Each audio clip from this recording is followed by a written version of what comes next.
nahuman naman sa datong klase unsa naman po itong tirada karon. Niinit naman sa dang panahon mga pugi mo na magalamaw na pud taron. Dili ra man inon pod lamaw to ipalagapa karon kay naman sa butay lang-halang kayo nga kanton. Ay nadaghanan na imong paingon introhin na dayon. Sabang. So may adlaw da sa tanang pugi no. Kini nga pangitabo mga pugi kadto pa ni pang Miyerkules. Kay nabisi man ta sa nilabay nga panahon tungod sa tong trabaho sa mga atong obligasyon mo nang bawion na to na karon. Taas man kayo miyugbikan karong adlaw mo nang atuan ang gamiton para motirada. Nami sa San Carlos karon mga pugi para ari mi sa balay sa mong classmate mangitapo. Nihapit lang pud mi danong kung toy pansagol sa tong lamaw karon nya atong sudanon. Pagabot na mo diri sa balay sa mong classmate mga pugi nagdungag na pud mi diadaan. Kay murag lain siguro pug maglamaw to nya watay kaon. Amoan na lang pong gibilid ring isa na mo kabade para mo magikay sa among paniudto. Kay ni kaubasan ang dinungag kay magluto pa man pud sudan. Unya kanipod sila mo ni kauban ako manguha og butong ditong dapita. Tabukonon pa man inonog basag pero wala jud nay problema. Wala tay mahimo nang dapita kay tuwa man kalubian sa tong classmate didto. Kaysa manguha tag dili atuan unsa. Pakihatan ang kalaki nimo dong. Niabot na mi sa kalubian niya mo itong akuan og butong karon. Atuan na po ng testingan og asa ta makakita og butong nga humukon. Gidilay-dilay na nagsaka sa kong classmate para maila jud ni karon. Sa may maila ba? Maila gyud na usay baho kayo diring dapita ni nang Lisbo ba.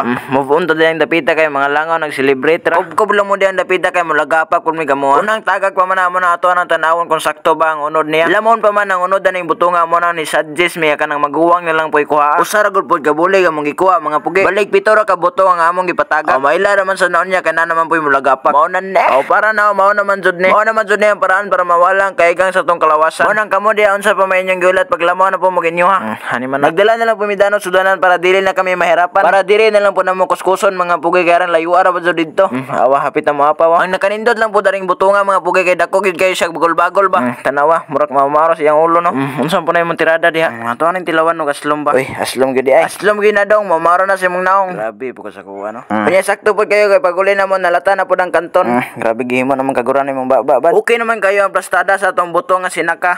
Ato na po ipakita ni technique sa atong timplada. Butangin ninyo na nagbiskwit nya timplayan nga nay sagol pag higugma. Wala jud na siya technique para mulami ang resulta. Dili na tang palabi ang istorya ato nang bubuan og kondensada. Nagduda jud po meni nga basig dili po ni siya magatamis. Kaya ang butong aran dagana nya ang condense isara. Pero okay ra man sa resulta na mga pugi basta lang na may biskwit dagan ipang butang diha. Ang biskwit nga mo ang ipangbutangan ni Skyflex ug kaning pita. Nakabantay man jud mo nga mo man jud po ni kasagaran ipang butang. Okay naman kayo ang timplada sa itong nilamaw kare na pong kanto na itong timplahan. Dili naman tama problema o pantimpla na gana naman ipang timpladaan. Lagapak naman gana itong lamaw di mga to na po na iana mong plastar diri. Uga to na pong plastar ring kanon nga itong gidunga ganina. Amo na lang pong ipusahan og limonsito ring kanton para mas lalong sa masarap lalong lumalami. Lamias plastada. Pangadjian sa nanto ni una iya mo birada. Bless the Lord and bless thy deed which are about to receive from thy bounty through Christ our Lord. Amen. Amen. Grabe kusuga mo tingog basta katapusan. So mga on tanin niyo diha tanan mga pugi no. Pag umagkaon ato din ang imnan og nilamaw para sa mainiton kayo nga adlaw. Grabe laga pa kapil bagol-bagol